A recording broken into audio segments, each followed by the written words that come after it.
Avoid this common mistake when solving math problems just like this.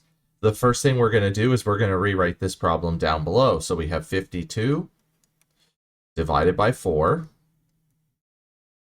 plus parentheses 9 minus 6 and parentheses to the power of 3.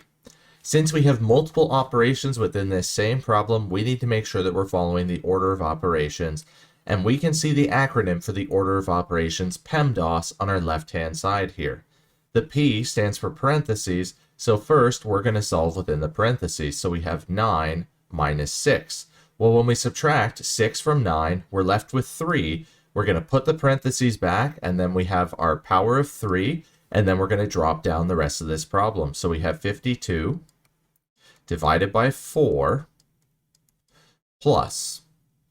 So now we're going to move on to the next priority here, which is to solve for any exponents because we don't have anything to solve within parentheses.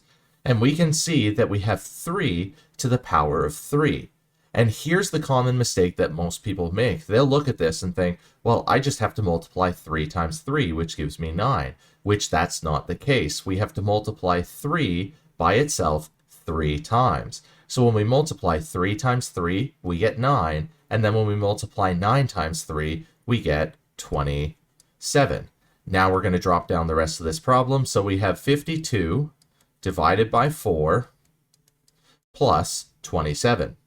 Since we don't have any more exponents, we're going to move on to our next priority of multiplying or dividing. And we're going to divide 52 by 4, which when we divide 52 by 4, we get 13. And then we're going to drop down the rest of this problem. So we have plus 27. Since we don't have any more multiplication or division, we're going to move on to our last priority of adding or subtracting. So we're going to add 13 and 27. And when we add 13 and 27, we get 40. So our answer is A, 40. If you enjoyed this video, then please smash those like and subscribe buttons.